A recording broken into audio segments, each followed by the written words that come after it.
কোর্টে চালান করার আগে ওদের এমন অবস্থা করব না, বাইরে থেকে শুধু খোলটা দেখতে পাবে আর ভেতরে সব মশলা বাটনা বেটে দেবো। এই শালা! চুপ! আর 1 মিনিট এখানে দাঁড়ালে প্রার্থী প্রার্থী বুঝবো না, লক আপে ঢোকাবো আর 98.3 চালাবো।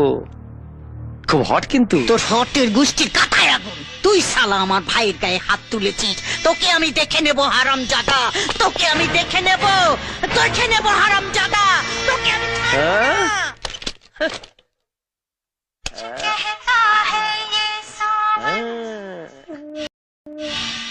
একটা ছেলে গ্রাম থেকে লোটা হাতে করে এসেছিল, এখনো ভালো করে পাজামার দড়ি বাঁধতে পারে কিনা জানি না, সে হয়ে গেল এলাকার দাদা। আজ তোমাদের বাঁশ দিয়েছে, কাল আমার কাছা ধরে টানবে। নিজেদের মধ্যে খেউ খেই করলে এই অবস্থাই হয়। একটু ভালো করে পড়াশোনাটা করো না, দেখবি পরিষ্কার বাংলায় লেখা আছে, 10 মিলি করি কাজ, হাড়ি জিতি না হিলাজ। নিজেদের মধ্যে ভাগাভাগি করে না খেলে জমি হারাতে হবে, আমার কি? সেটা মাসিকে বলুন।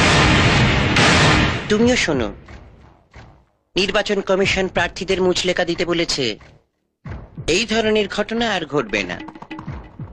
যদি ঘটে তাহলে সমস্ত দায় প্রার্থীদের, অন্য কারণ নয়। জেলে যেতে হবে তোমাদের। এখন পথ একটাই, তোমাকে নাম প্রত্যাহার করে নিতে হবে মাসি। এটা শোনার জন্যই এসেছি। আহা, আগে পুরোটা শোনো। তোমার মেয়র হওয়ার রাস্তাটা আমি একেবারে বাঁধিয়ে রেখেছি। তোমাদের দুজনকেই আমার দরকার। আর মুন্নার কি হবে? মুন্নার ব্যাপারটা আমি দেখছি। ওকে জেলে যেতে হবে না, তোমাকে কথা দিলাম। কি কত বড় শুয়োরের বাচ্চা সে তর্কে যাচ্ছি না, ওটা পরে বসে ঠিক করা যাবে। এখন তোমার জীবনের চেয়ে তোমার টিপছাপের দাম আমার কাছে অনেক বেশি, ওটা দিয়ে দাও। আর আমার জীবনের চেয়ে আমার কাছে আমার টিপ ছাপের দাম অনেক বেশি, তাই ওটা দিচ্ছি না, তার বদলে অন্য ছাপ দিচ্ছি।